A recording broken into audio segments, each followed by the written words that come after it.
Welcome everyone. This is Sunday Anime Chat with your host, Pop Culture Mechanic, which is me. So first off, we'll do as we always do and peruse the weekly anime news, courtesy of the Anime News Network. We'll just get on here. And let's see what pops up that piques our interest. Crunchyroll streams The Maid I Hired recently as Mysterious Anime's English dub. Okay. I've heard a little bit about this show, but I haven't seen it yet. I might watch it. Just to see what it's like. What else we got? Haikyuu anime gets 2 final films. Wow, the volleyball anime is still going, eh? I never got into it much at all, but I did know of it. One Piece Film Red tops 5 billion yen as of Saturday. Being a One Piece fan, this is interesting to me.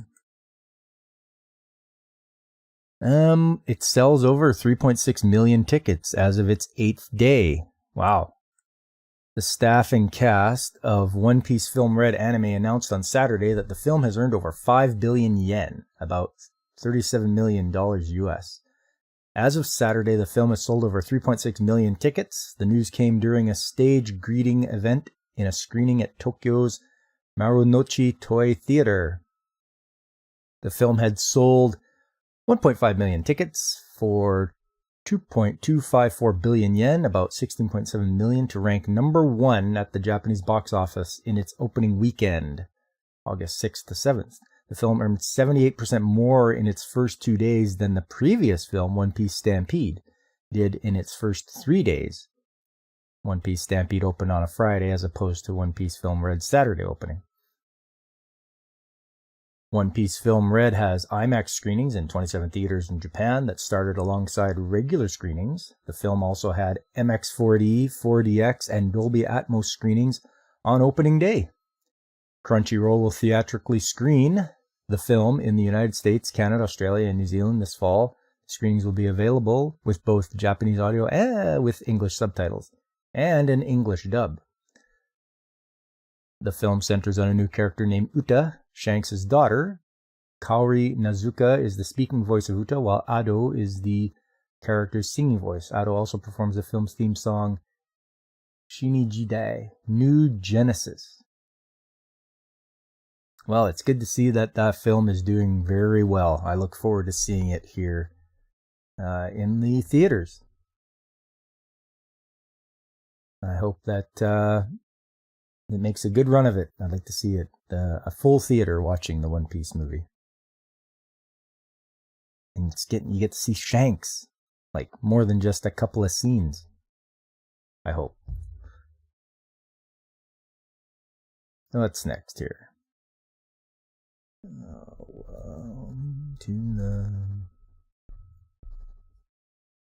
Do that there.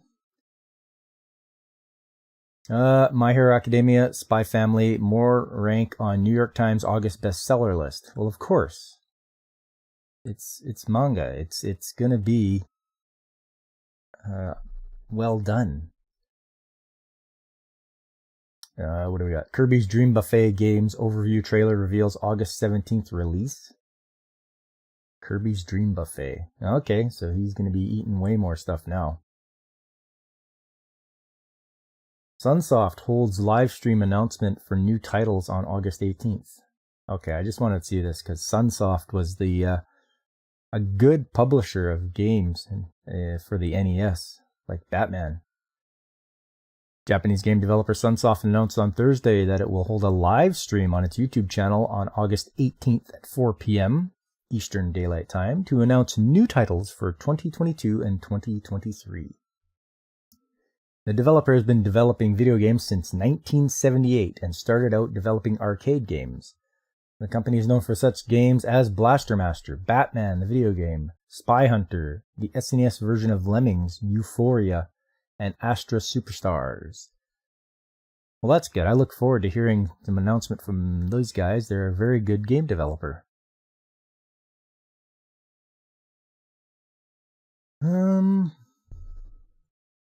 Pokemon Anime's promo video previews World Championship Arc semi-final battles. Oh, is Ash or Satoshi at it again? Is he making it to the semi-final battles where he's going to get... Is he going to win this time? Or is he going to get knocked down? We'll see.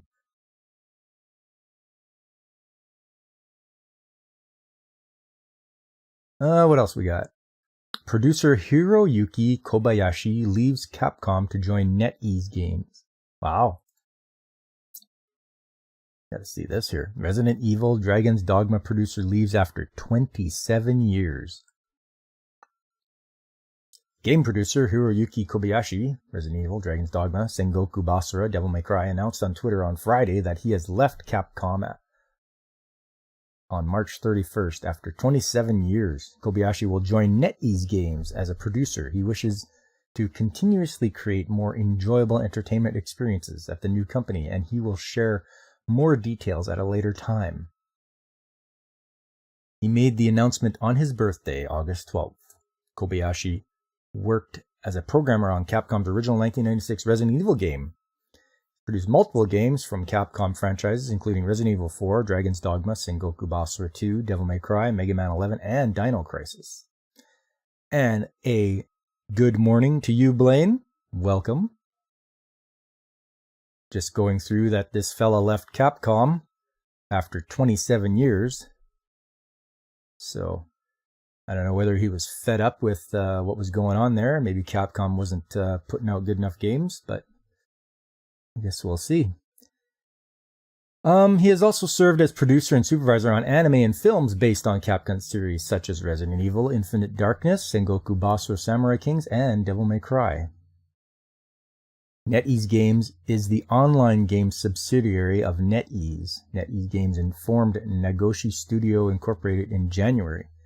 The creator of Sega's Yakuza Ryuya Gotoku game series, Tashiniro Nagoshi, serves as the representative director and CEO of the company, while former Yakuza series producer Daisuke Sato serves as a producer. While NetEase Games is located in Guangzhou, China, Nagoshi Studio Incorporated is located in Tokyo.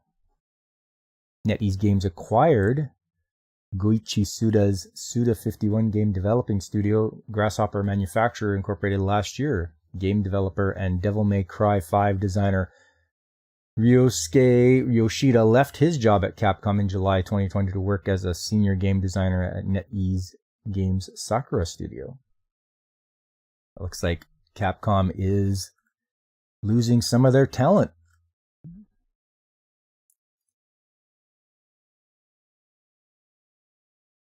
What do we got here? Gigo, formerly Sega Akihabara Arcade No. 4 to close on September 25th. What? The facility's lease contract expires. Genda Gigo, or Jigo Entertainment announced on Friday that Jigo, formerly Sega Akihabara Arcade No. 4 will close on September 25th at 8 p.m. Japan Standard Time, as the facility's lease contract is expiring. Sega Akihabara Arcade No. 4 opened in September 2010. There were 5 Jigo Akihabara arcades, though only 3 will remain following the closure of the 4th one. The occupancy rate of many arcades had been declining due to closures from the effect of the coup. The Sega Akihabara Building 2 arcade in Tokyo closed in August 2020. Sega then permanently closed its Sega Ikeburo Jigo arcade in Tokyo in September 2021. After 28 years, the large-scale arcade center opened in July 1993 under the name Ikeburo Jigo and was renamed Sega Ikeburo Jigo in July 2013.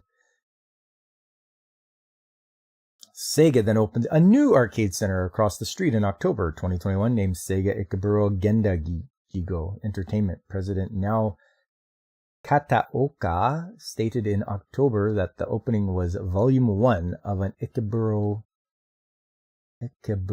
project. The new arcade was renamed to Jigo Ikebukuro. Yeah, Sega fans are gonna hate that. I mean, I know the whole thing was rough on everybody, the whole coof and all that, but it's unfortunate. Genda, which is Global Entertainment Network for Dreams and Aspirations, purchased 85.1% of the shares of Sega Entertainment in December 2020 and renamed the company Genda Sega Entertainment. Oh. Sega Entertainment's percentage of voting rights became 14.9% following the share transfer.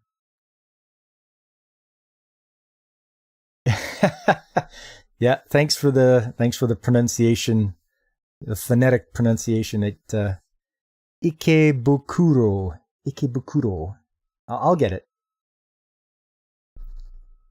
In January, Genda acquired the other 14.9% of shares of arcade and amusement center company Genda Sega Entertainment and renamed the company Genda Gigo Entertainment. Genda is renaming all 196 Sega arcade centers across Japan as Gigo, which stands for Get Into the Gaming Oasis, starting with arcades in Ikebukuro and Akihabara and Shinjuku. I got it? Yeah, I like to think once I practice a bit, my pronunciation can be a little better. Sega Sammy then withdrew from the domestic arcade management business by the end of 2020 as a result of Genda's acquisition. However, existing Sega arcades still retain the Sega name. Wow. Well, it looks like, I don't know if any other Sega fans have heard about this, but that's unfortunate. I mean, the end of an era, really. They got bought up. It's too bad. I really liked Sega back in the day. I really liked the Nintendo Sega rivalry and all that, and I liked when they put out consoles. It was sad that the Dreamcast was their last one. But I also think they screwed up on the Genesis, trying all those add-ons.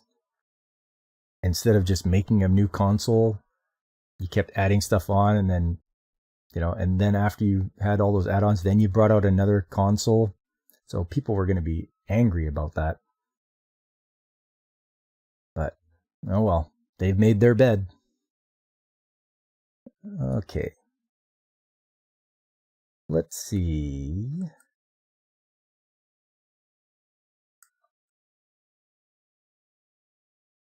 Teikoku Databank recorded 39.8% of anime studios were in the red in 2021.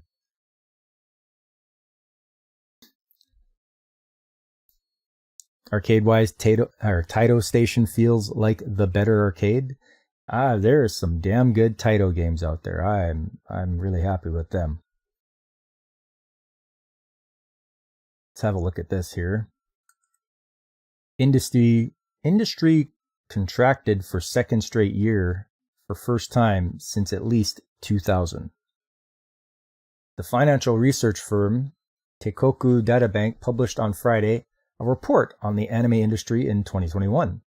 The report noted that 39.8% of the 309 anime production companies surveyed had incurred losses in 2021. The percentage is 0.9% higher than 2020 and is the highest ever in Teikoku Databank's records. The firm cited the drop in the number of TV anime productions, the COOF, a shortage of human resources, and the delays to many of the productions in 2021 as the reasons for the record high. Total industry revenue for 2021 amounted to 249.582 billion yen, or about 1.87 billion US dollars, 5% lower than 2020. This marks the first time since at least 2000 that the anime industry contracted for 2 consecutive years. Teikoku Databank also recorded a 1.8% contraction of industry total revenue in 2020.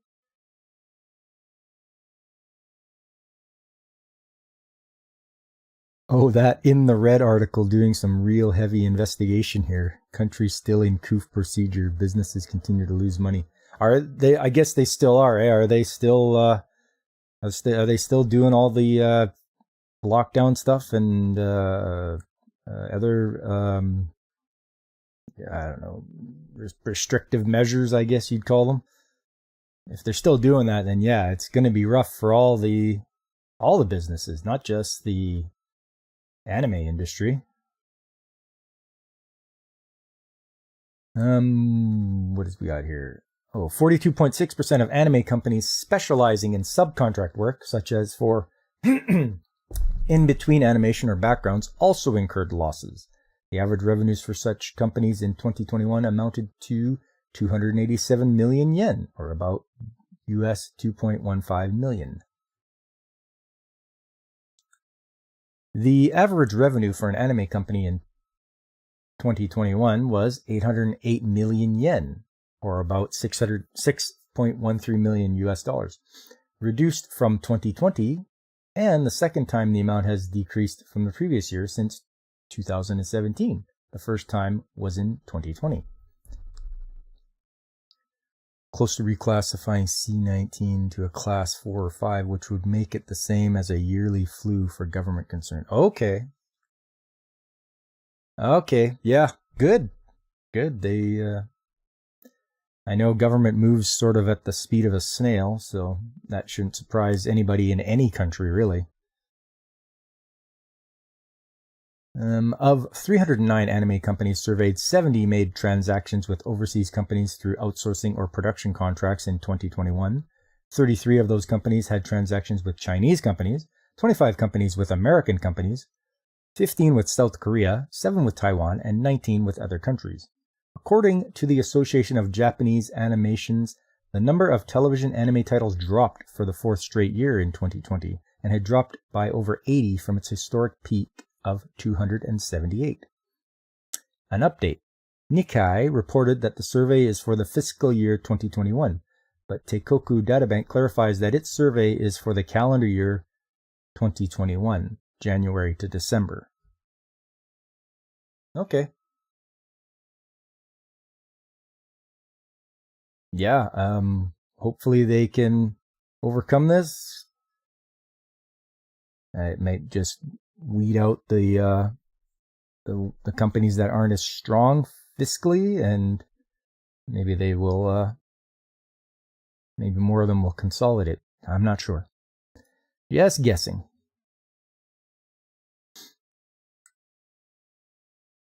What else we got here? Etsuko's More Than Words teen romance manga gets live action series. Okay.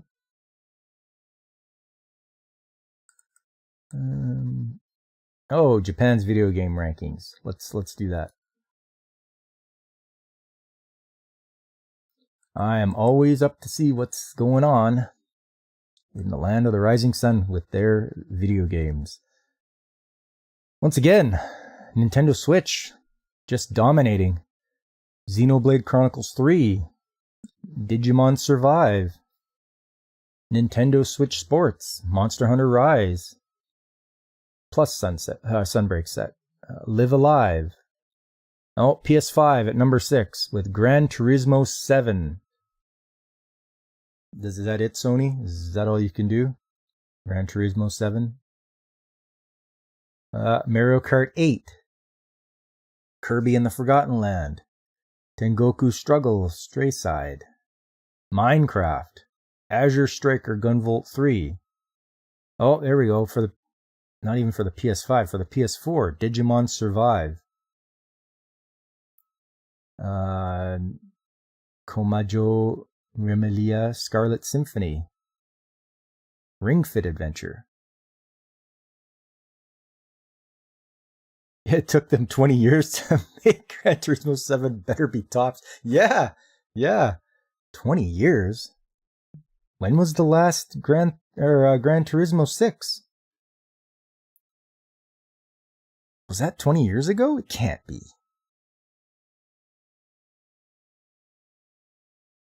Or was that when Gran Turismo started?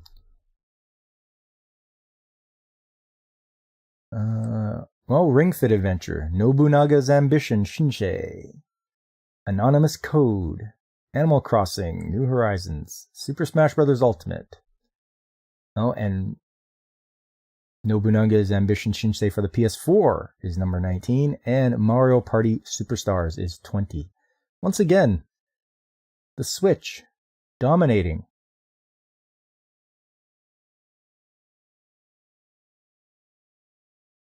I don't know. I don't know what they're going to do with the PlayStation, or Sony's going to do. I think they really irked a lot of fans by doing way too much censoring of their games.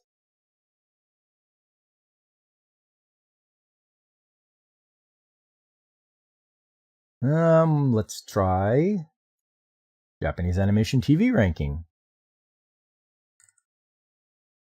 Tokyo Revengers live action film earned 8.7% rating. The first live action film of Ken Wakui's Tokyo Revengers manga aired on Fuji TV on Saturday, July 30th at 9 p.m. and earned a 8.7% rating. Your Bad GT6 was 2013, only 10 years for GT. Yeah, only 10 years.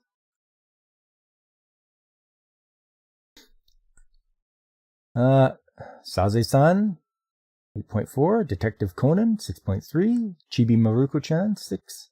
Doraemon, 3.9. Crayon Shin-chan, 3.6. One Piece, 3.4. Delicious Party Procure, 3.1. Love All Play, 3.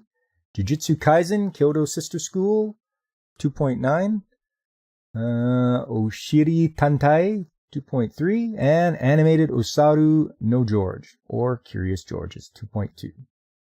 I think it's hilarious that Curious George is steadily on this list.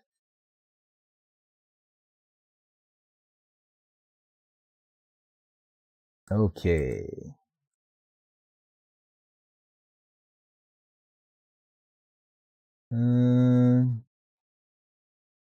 Crunchyroll adds English dubs for Like Chorus Recoil, Engage Kiss later this month. Okay. So if you're, I think you're watching Like Chorus Recoil, Blaine. Crunchyroll's going to add English dubs for it.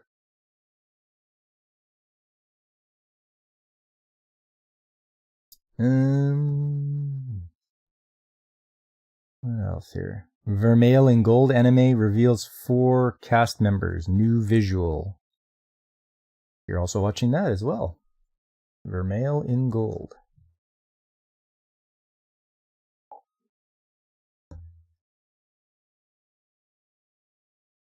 New Yurusei Yatsura anime casts Sayori Hayami as Oyuki. I don't know much about Yurusei Yatsura. I know it's been around for a long time, and I know Lum. Oh baby, it just gets better to me. Nice. What do we got next for news? Wednesday. Disney Plus to launch tier with ads on December 8th at same price as current ad-free plan. Okay. All right. I'm just going to read this just because I want to see what idiocy they're up to now. Ad-supported tier will be $7.99 monthly, while ad-free tier rises to $10.99. The Disney Plus streaming service will launch a paid ad-supported subscription tier that costs $7.99 per month on December 8th, while the ad-free tier increases its price to $10.99. The current subscription cost is $7.99 without ads. The bundle with both Disney Plus and Hulu at the ad-supported tier will cost $9.99 in December, with the option of adding ESPN Plus for an additional $3. Ad-free Disney Plus, Hulu, and ESPN will cost $19.99. Disney Plus also gained 14.4 million new subscribers during the third quarter of its fiscal year of 2022. The service now has 152 million subscribers across its Disney, Hulu, and ESPN streaming services. Disney now has 221.1 million subscribers. Isn't that like 2/3 of the population of the US? That to me seems, I don't know, that seems a little bit far-fetched, I think. Is everyone? Vermeil, aka I summoned a MILF to pass the class. That sounds interesting. Maybe I should watch that.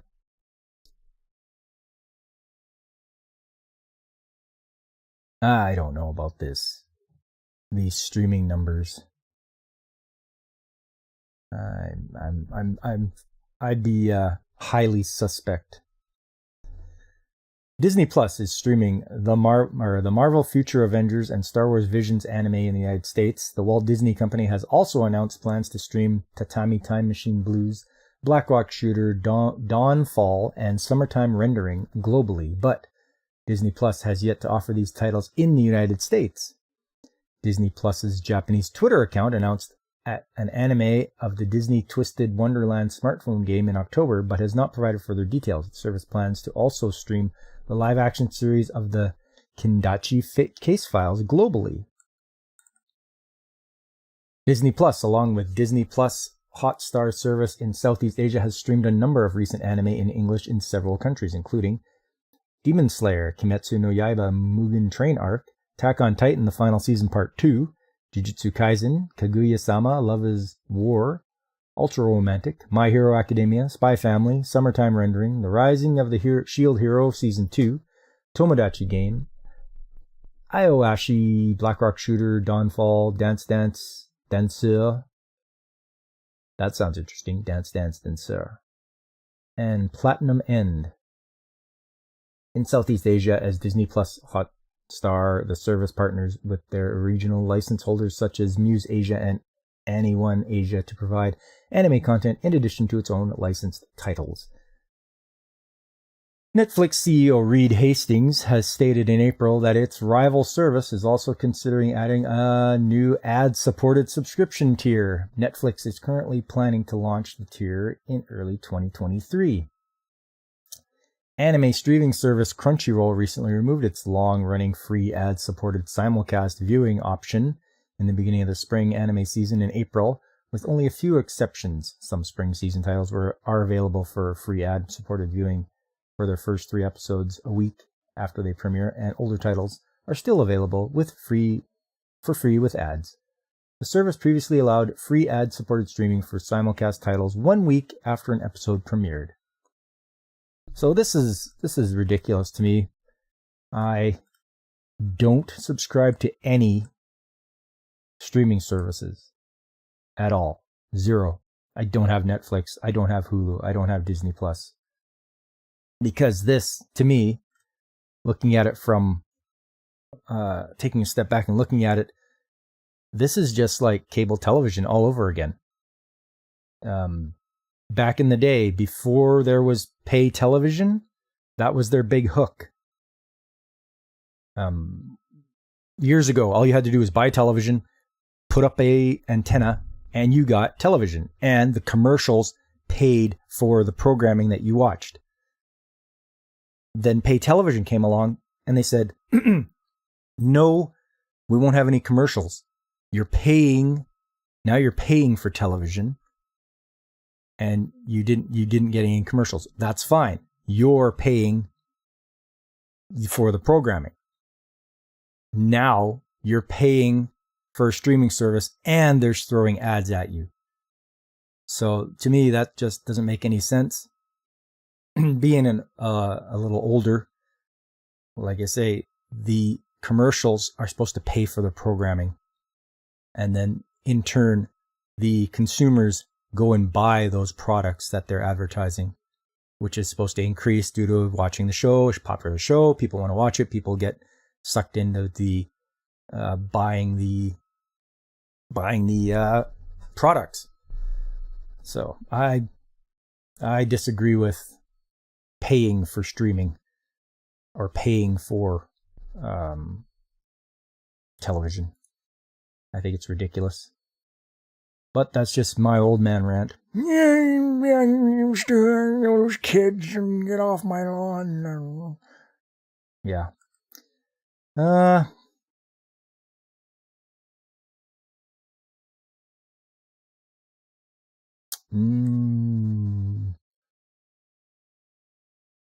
Nothing else that really catches my eye as far as my interests.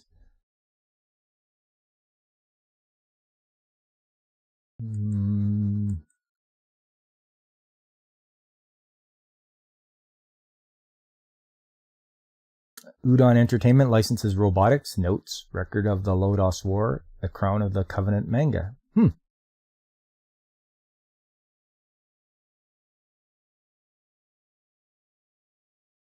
Delicious in Dungeon manga gets TV anime by Studio Trigger. Not the first time we've heard of Studio Trigger. I can't remember if this was the one we had talked about on Blaine's channel.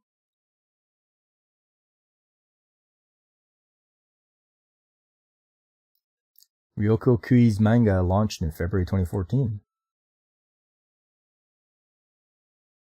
Ryoko Kui's Delicious in Dungeon Meshi manga is getting a television anime by Studio Trigger. An official website and Twitter account opened for the anime on Wednesday, and they unveiled a visual. There it is. There's the visual. You're excited for this one. Okay. Yen Press licensed the manga, and it describes the story. What do you get when you cross dungeon adventures and food manga? Oh, yeah. You get Delicious in Dungeon, where we find our troupe of adventurers on a mission to save their lost team member while figuring out how to survive on the food that the dungeon provides. When young adventurer Laos and his company are attacked and soundly thrashed by a dragon deep in a dungeon, the party loses all its money and provisions. They're eager to get right back to it, but there's just one problem. If they set out with no food or coin to speak of, they're sure to eat it on the way. But Laos comes up with a brilliant idea. Let's eat the monsters. Slimes, basilisks, mimics, and even dragons, none are safe from the appetites of these dungeon-crawling gourmands. Oh, man. Well, that should be a pretty funny one, I hope. Kui launched the manga in Karakawa's Harta magazine in February 2014, and Karakawa released the manga's 12th compiled volume on Wednesday. The 11th volume revealed in September 21, 2021 that the series was reaching its climax. You can only hear Hank Hill's neighbor Khan shouting, "I'm from Laos! I'm Laotian! You stupid redneck!" The manga was nominated for the 9th Manga Taisho Awards in 2016 and the 12th Manga Taisho Awards in 2019. The series also topped the Kono Manga ga Sugoi 2016 list of top 20 manga for male readers. The manga ranked at number 13 on Da Vinci Magazine's comic rankings for 2015 and more recently number 35 in 2020. Studio Trigger produced a 30-second animated commercial to promote the manga's 8th volume in September 2019. There you go. Delicious in Dungeon.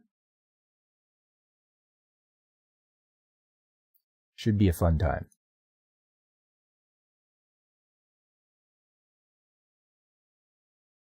Okay.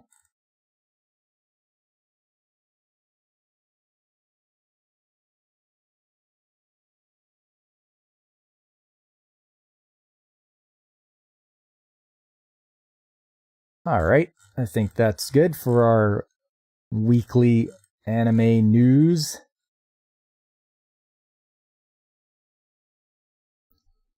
Next up is going to be Otaku No Video.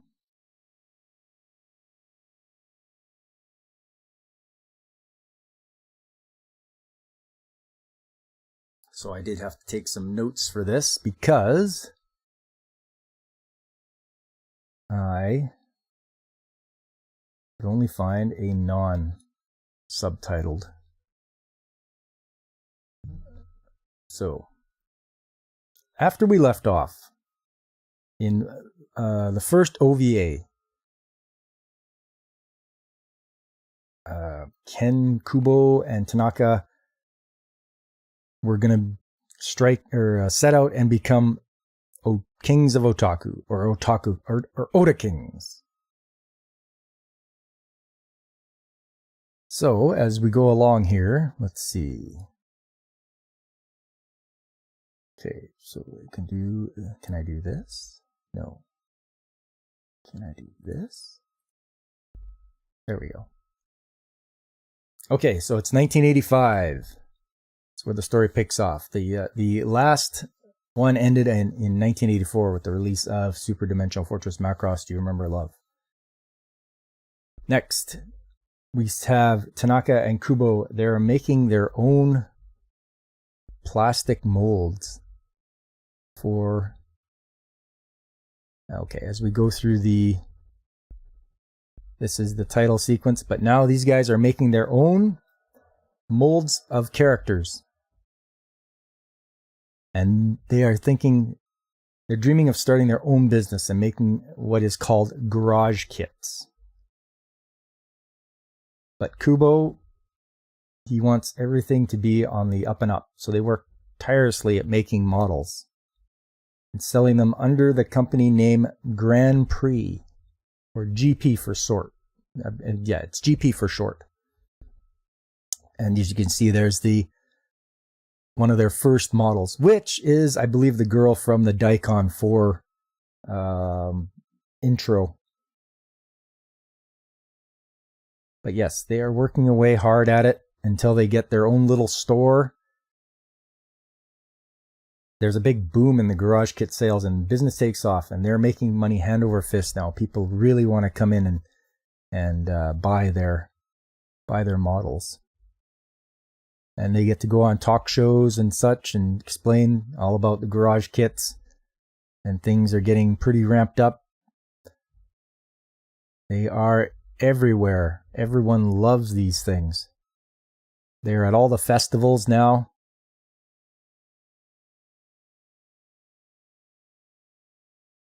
But then, 1987. And that says... The theatrical premiere of Royal Space Force, Wings of Oniamis,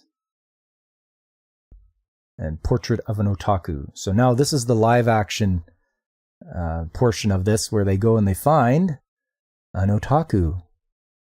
And this fella is a comics magazine editor, and he's explaining about garage kits, and you have to put a lot of work into building them from scratch. But you can make them however you like. You can paint them whatever colors you want. You can alter them. As you can see, he's using a X-Acto knife to carve away. And this is his, that's his specialty. So yes, he goes through all that.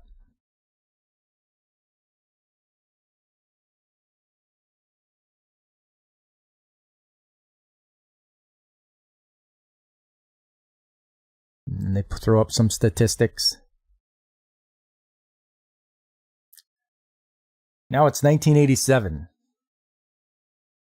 That's the GP head office building. And him and Tanaka are now the head guys of their company. But something's wrong. Kubo. He thinks Tanaka tells Kubo that he thinks he's the Oda King, but he's like, no, I haven't made that yet. Because he has a dream. He has a dream of building Otaku Land.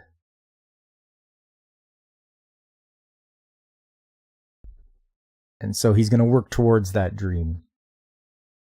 It's for the needs of every otaku in the land. He wants to spread otakuism all over the earth.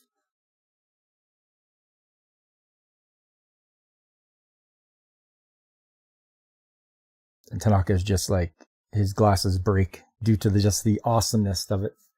Oh yes, crazy dedication. These guys are just out to spread the word to everyone. He's like, we can do it. And now they're at the board meeting where they're discussing that their profits are getting a little lesser because of the other companies that have snapped up licenses and are not giving them licenses to build any of their garage kits. So they have to come up with something new. Yes, they have, an idea for a new product due to the competition cutting into their profits. So they'll make something new and build a factory in China to do it. Kubo will personally oversee this himself, and as he is away from the company, something happens. So yes, they are going to build a factory in China to build their garage kits.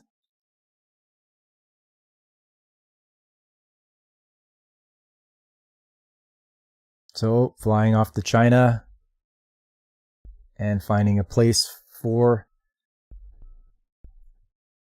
the factory. But back at home, there's trouble. I think there's a collapse of the garage kit. It's not as popular, but they're having a meeting to come up with a new idea for a character, and they want to start using, rather than just resin, they want to use soft vinyl. So they're looking into that. And he gets the new design for their mascot, and he's hasn't heard any of the bad news yet. But late at night, Tanaka meets up with this guy, who is, we find out later, is a banker. And 1988 723. That says a submarine and fishing boat collide and sink in Yokosuka Bay. 30 fatalities. Portrait of an otaku. This fella is a missionary, and he's been in 6 years as an otaku. When he came to Japan after his friend showed him a manga book. And so this fella, I'm not sure what country he's from, but yeah, he's a foreigner living in Japan and he loves the otaku lifestyle. So he puts all his money into buying manga.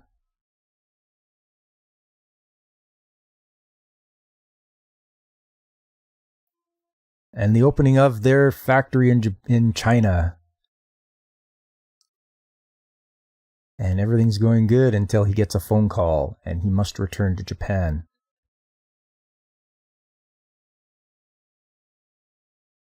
And little does he know, there's a big board meeting awaiting for him. And it's that banker now. And now they've decided, this fella, he's in charge of the meeting. He gets Kubo dismissed as president. And it seems the competition didn't like them cutting into their profits, so the scheme to get rid of Kubo has succeeded. No one lifts a finger to support him. And he gets sent to a tiny branch office of the company. He can't believe it. Not even Tanaka is helping him out. He's just silently raising his hand to forward the motion. And he's like, well, don't worry, we'll send you off to... And it's his ex-girlfriend is now the wife of that banker. And quite ruthlessly, they just send him off to the small branch of the company where he can just dream his dreams. 1989, January 8th. And good morning to you, Channel 66. Thank you for stopping by. Just going over Otaku No video. And we're about halfway through. This says 1989, January the 8th. The Showa Emperor dies, thus beginning the Heisei era. And Portrait of an Otaku. This fella is a culinary school student and 9 years as an otaku. And he seems to be obsessed with ecchi games. And he doesn't get out much at all. And he's more consumed with his computer fantasies than real life. So.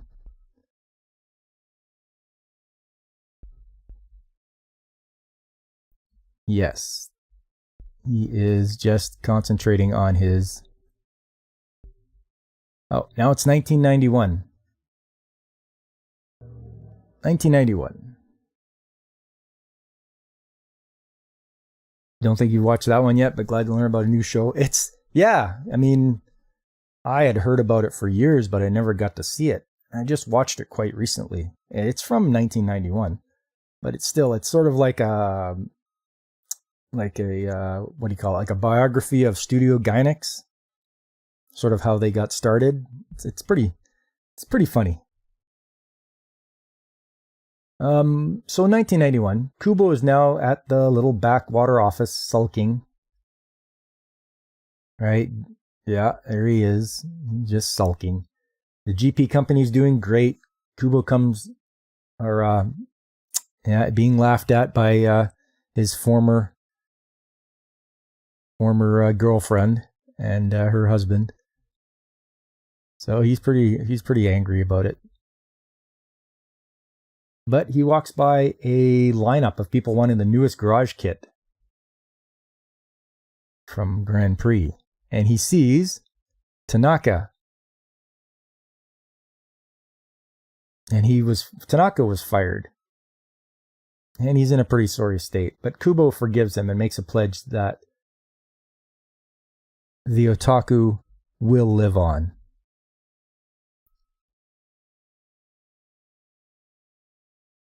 Uh, 1991. 1. The 23 districts of Tokyo increase the telephone prefix from 3 to 4 digits. That's all that says. Next portrait of an otaku. This guy's unemployed, but he's been an otaku for 10 years, and he's been 6 years as a cell thief. A cell thief is someone who steals art and original cells and then sells them for some big money. He does have some morals, though, in that he doesn't steal cells that haven't been shot yet. So if that means anything, but he just walks right in. He says nobody really pays much attention. You just say, "Hi, how's it going?" And he walks in wherever he wants to and steals cells, animation cells. And a good morning to you, DJ Ronnie G.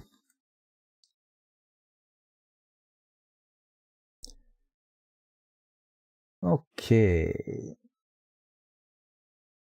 So, Kubo and Tanaka are brainstorming again. A victimless crime for the most part, I'm sure. Art stealer. And, yes, now they're brainstorming again as to what they can do. And they come up with, or Tanaka comes with, making their own videos. If they make original content, the copyright's all theirs. But they figure it'll cost lots of money to make one, but all they have is an 8mm camera.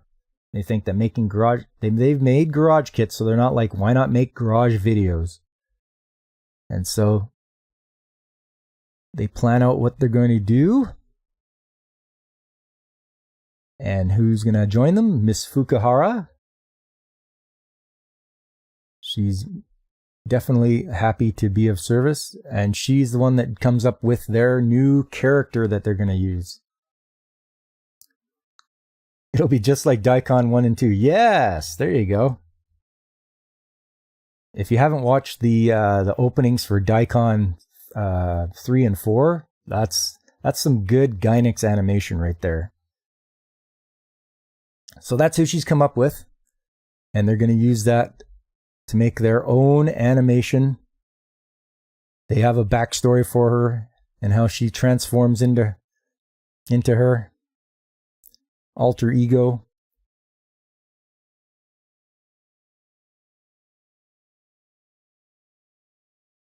So they're very determined and they're working like crazy. Lots of filming.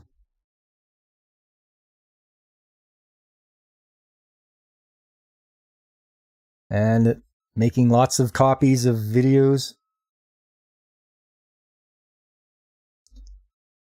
And getting on the front pages of like Animage and Animedia and all that. Yes, and they called their company Giant X or GX. And they have the premiere. And it seems that everyone everywhere is loving their animation.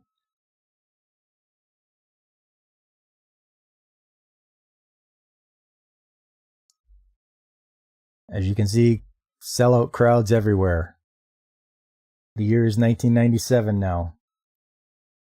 It looks like that banker that swindled him out of being president of his company is having a rough go of it as his wife and child leave him now. And the company GX buys up GP. So it's come right back again. Kubo now owns GP once more.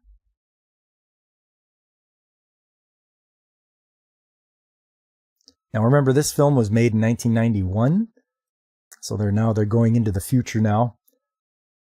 1999, April the 1st. The grand opening of Otaku Land. As you can see, Tanaka and Kubo are dressed for the occasion.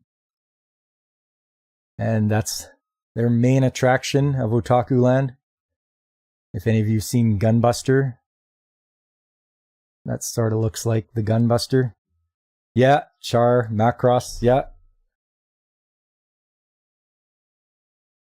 And Space Battleship Yamato's on there too, I think I see.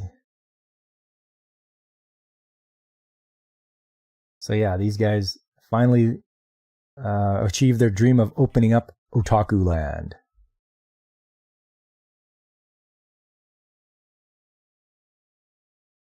Uh, 1999, September 13th. Yes, that is a Yamato uniform, exactly. September 13th, 1999, it says, accidental explosion occurs at a nuclear waste disposal facility on the far side of the moon. Okay, well, we all know that didn't happen. Portrait of an otaku. It says, this guy was discovered after 7 weeks of investigation, and he's returning from a cell smugglers meetup, and they're going to confront him. So they're following this guy down an alleyway.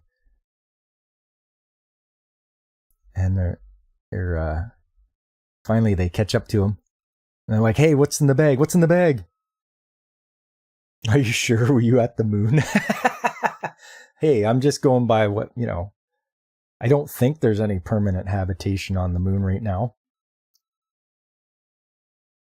You have to go check this out. Gainax said, yes, Gainax produced some excellent animated shows. The attention to detail and the smoothness of the animation is just fantastic. Yeah, they meet up with this guy, and they're like, hey, what's in the bag? What do you got there? And he's like, nothing. And he shoves the camera away and runs for cover. 36 years later. So it's 2035. And there's a ship coming in from space, and it's getting closer. As you can see, the ocean levels have risen, and I believe it has flooded parts of the Chiba prefecture, where Otaku Land was. But they take their little submarine down there. I believe it's Tanaka and Kubo. And as you can see, Otaku Land is underwater. So it didn't go very well. And they're both old men now.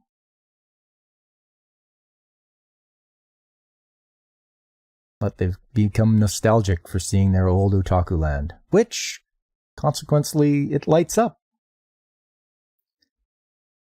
And they're like, what's going on here? So they take the elevator up to the bridge, and there's everybody there.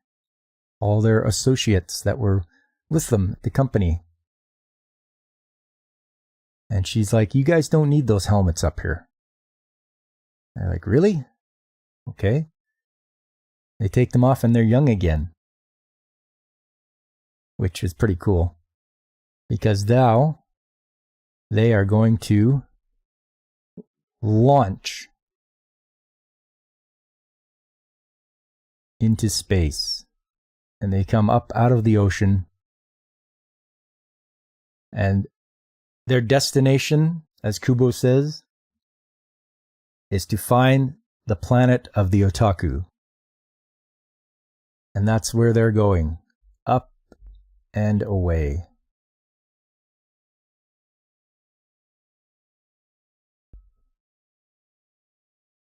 And this is a little homage to Gunbuster. This says 2035, May 15th, launch of Eltrium, a 5th generation space battleship. And that is it. That is Otaku no Video Part 2. It's pretty fun. It's funny because you can see the how they go after the live action sections where people are, showing their hobbies, what they specialize in.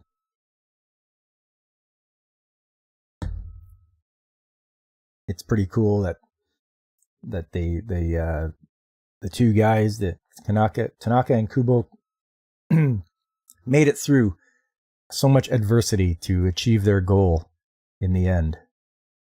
So I really like it. I suggest give it a shot. It's pretty darn good, and I don't think it's that long. Each episode is about, 50 minutes or something like that. So you'll have a good time, I'm sure. Old style anime watching.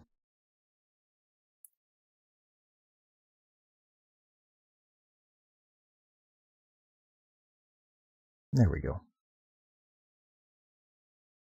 Well, I hope everyone's enjoyed themselves. We'll see what comes up next week as to what show I should talk about. If anybody's got any shows to suggest, I'm open to suggestions. I did watch Iron-Blooded Orphans on a suggestion, so that's a thanks to you, Blaine.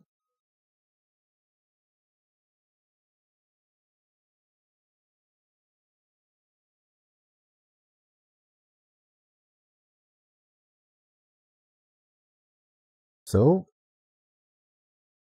as I scroll around here,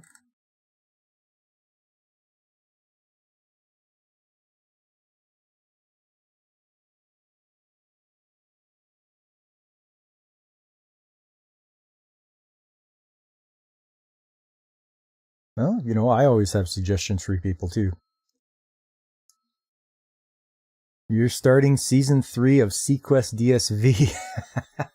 Sequest, nice. To Your Eternity. To Your Eternity. Okay.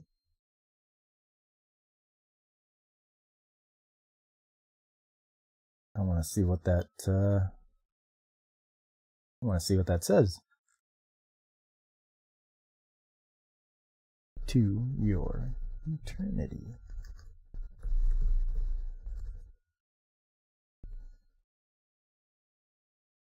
Spring 2021.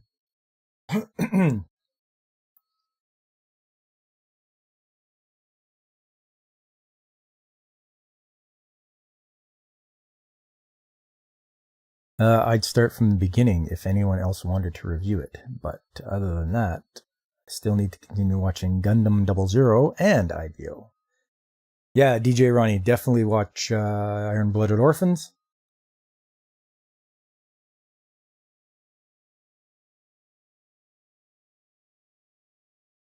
It is Harem Month on Brandon's channel. If you don't want to cry with To Your Eternity, you could watch some old harems. Well, I'm always up for some old harems.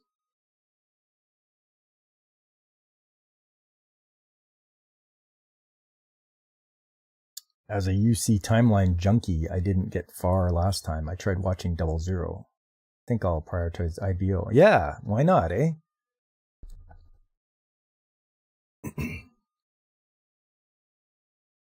Yeah, harem anime, eh? Ah.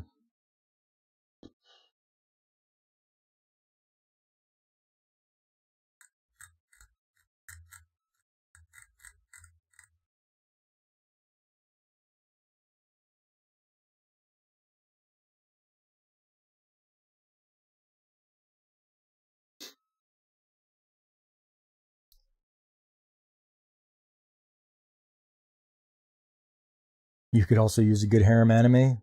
Who couldn't, you know? You read that one of the episodes of Mob Psycho season 3 will have 20,000 hand-drawn frames. Nice. I do appreciate the hand-drawn frames. A lot more work, but well worth it. Sword Art Online is a female harem? Really? Here, you guys gotta see this.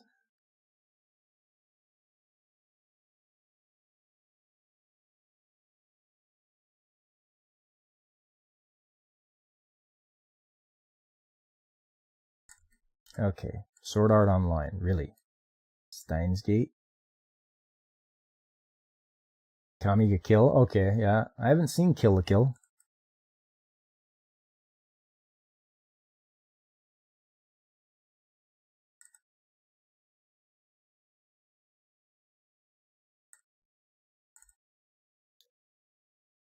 Huh. Is it wrong to try to pick up girls in a dungeon?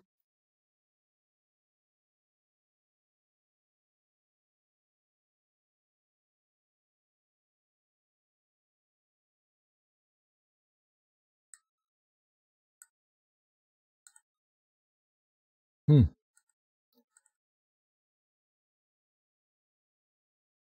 I think we went through a little bit on Blaine's channel too about that.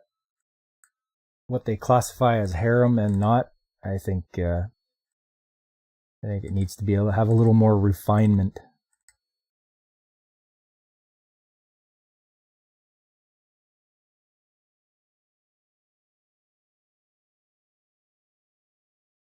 There's a lot of episodes in season 2. Is it wrong to pick up girls? Okay.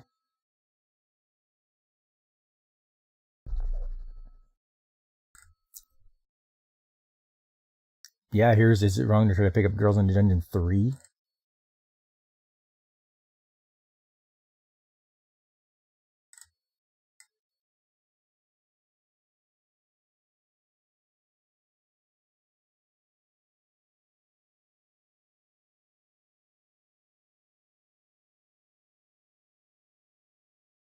I don't mind harem in the Labyrinth of Another World. It's just the waiting for each episode to come out each week.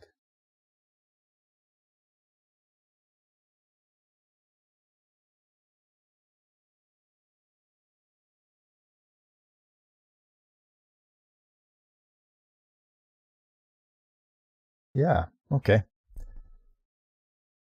Well, I'm gonna watch something anyway. My wife and I are going on a little trip here during the week. We're going to go to a little resort town in the Rocky Mountains. So that'll be pretty fun.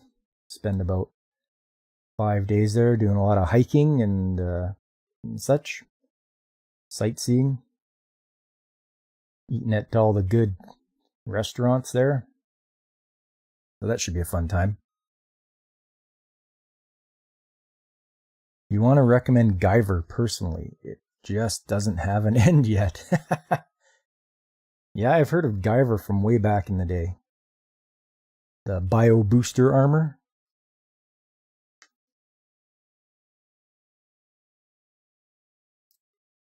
Serial Experiments Lane. Heard of it? Haven't seen it. Paranoid Agent? Don't even think I've heard of it.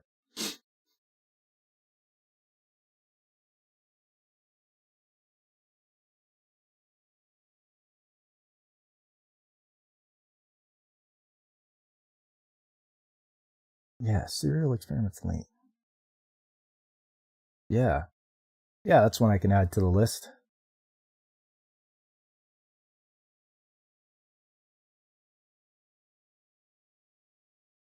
Guyver is fun. Okay. Is it like Ultraman?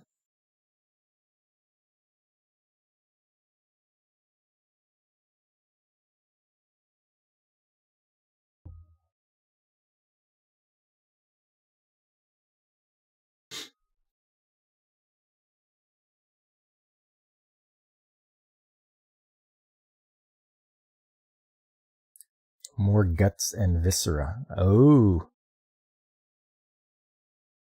Both of them will make you question what reality is. Yeah.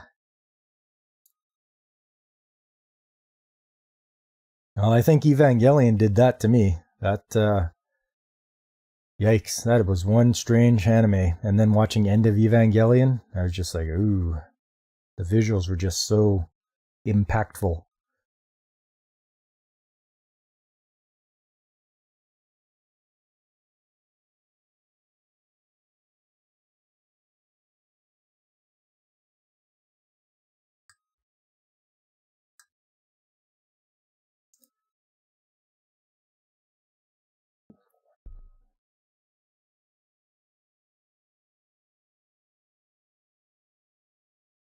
Yeah, let's see here.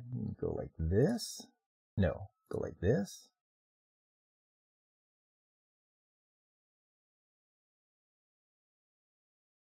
This will be all the anime that I've completed and that I can actually remember. Because I've been watching it for quite a while, so.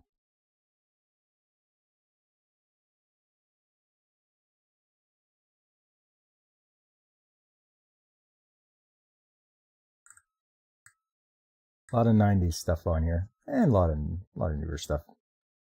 Guyver is very gory with light story. I'm watching my VHS copy of it. Detailed breakdown after the show of the monsters. Oh yeah. You keep watching that VHS, boy, it's gonna degrade. You're gonna have to get it on DVD if you can.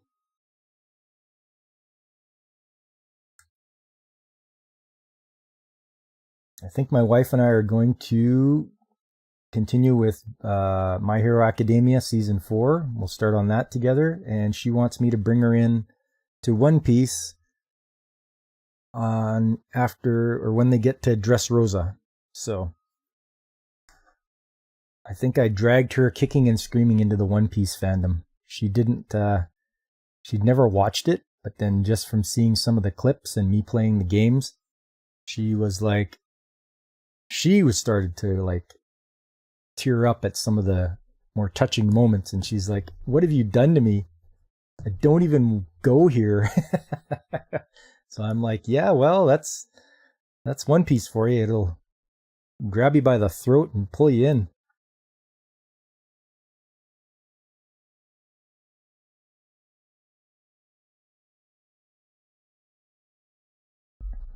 So there's 2 shows we're going to watch together, which is always nice when your wife can join you.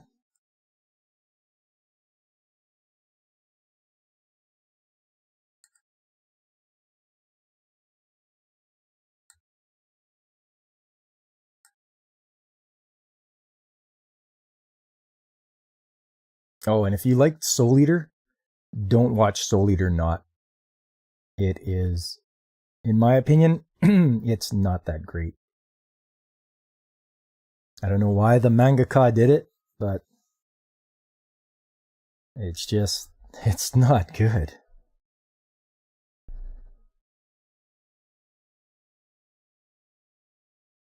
But yes. Unintentional. Orin High School Host Club? Yeah. Nope. My wife, she's read that and watched that already. I think she loved it.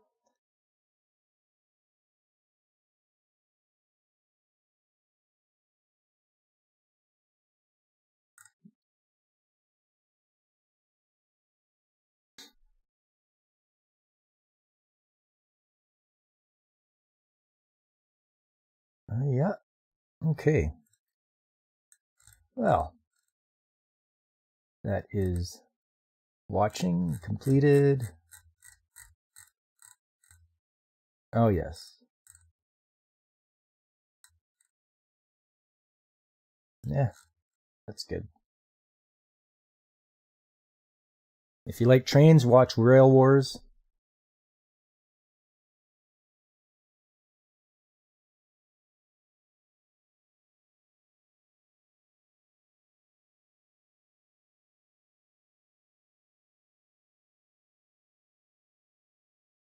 Yeah. That's good stuff. Well, I'd like to appreciate Love you some big trains. Big trains going into big tunnels.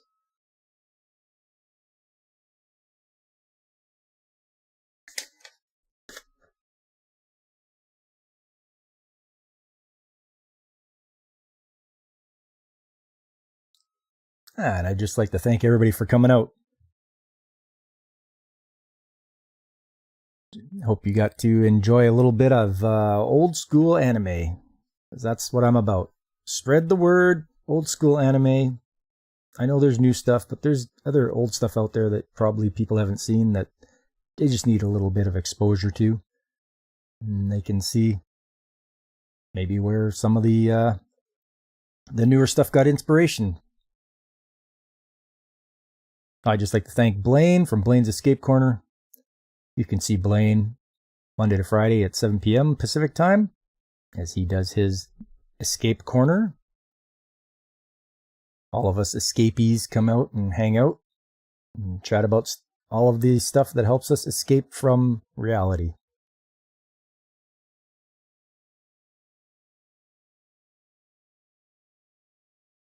Otaku No Video is one of the strangest multimedia shows out there. More people need to know about it. Well, yeah, spread the word. You got to spread the word out there. And especially, like I say, if it's Gainax, they do good animation. So if you're a Gainax fan, you should have your copy. In fact, I think they're doing are they doing a Kickstarter or an Indiegogo for that? I think they're doing something like that. Anime Ego is doing a Kickstarter. Let's see. Otaku No Video Kickstarter. They want to bring it to DVD or Blu-ray.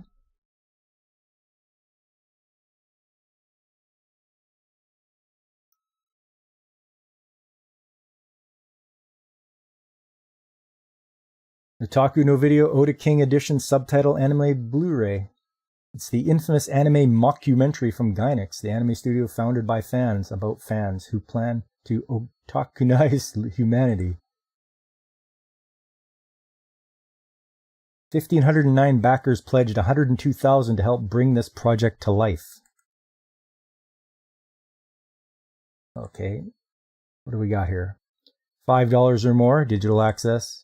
$25 or more basic, one copy of the Blu-ray plus access to all online digital materials. We cannot ship this reward to Japan. Okay. Oh.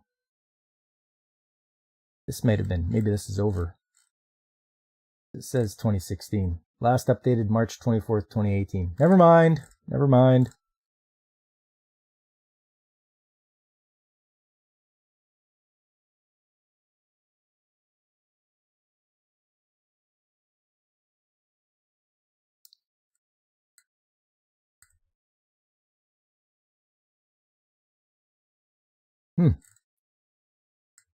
Looks like I missed the boat on this one.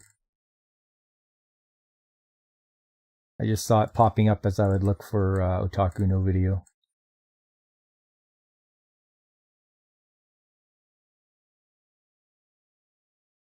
Goodbye, boat. Yeah. Yeah. Oh well. At least somebody did something about it. Says you can still get it. I don't know. Okay.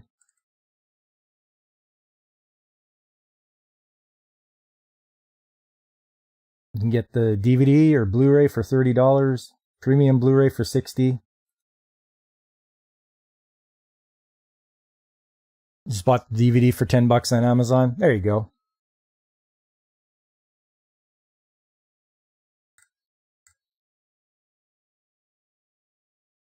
And you can get it from Anime or Anime Ego. Anime Igo.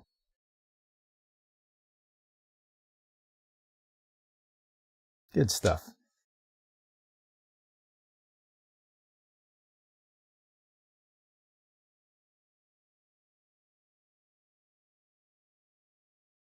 All right. Well, that's That's it for my stream this morning.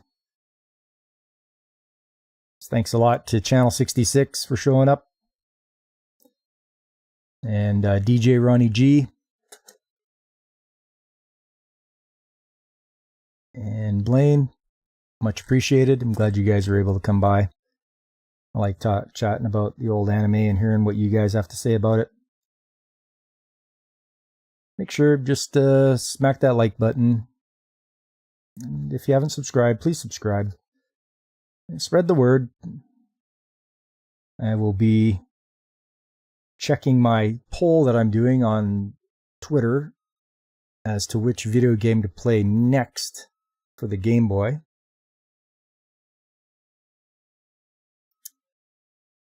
And I think Castlevania 2 is leading so far. So that'll be the next one I'll play on. If it doesn't change, there's still about 4 days to go or 3 days to go. So that'll be something I'll be able to check in when I get back from my trip. By the way, an observation on YouTube. What's that, DJ Ronnie G?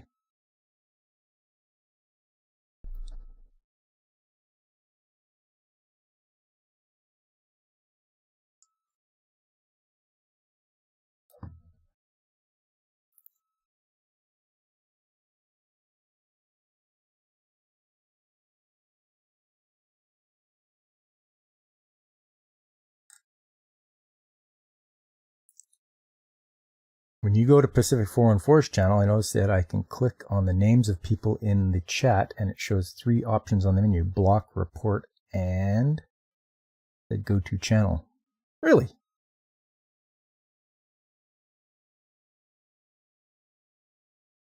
I never see the go-to channel option when I click on people in the chat. Let me have a look here. Oh, I clicked on yours and it says go-to channel. Pin message, report, remove, put user in timeout, hide user, or add moderator. Huh. With Channel 66, same thing. With Blaine, yep, same thing. It's actually the first. It's the first thing that pops up when I click on those 3 dots. It says go to channel. So I don't know what's up with that. Is it? You think it's a mod thing?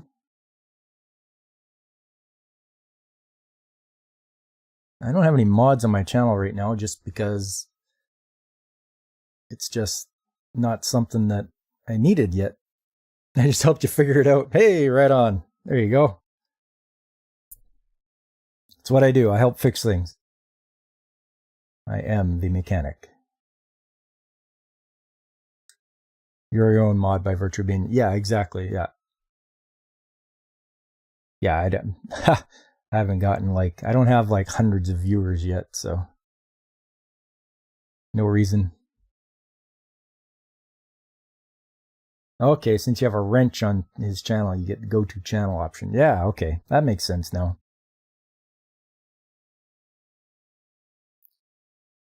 All right, everybody. I'm going to wrap it up now. That's good for today. Appreciate you guys coming out. Hope to see you on Saturday for gaming, and then next Sunday for anime chat, as we will continue on exploring the world of anime and get through some games for the Game Boy that maybe you didn't have a Game Boy. I didn't until later on, so I didn't get to play any of those OG ones with the green screen. So it's good to go back and see, even if they were just monochrome games, it's fun to play. We'll do that. Yeah, you have a good week too, JJ Ronnie G. Your Game Boys were used or hand-me-downs? Yeah, well, get them where you can, right? So until next time, everyone, this is Pop Culture Mechanic, and signing off.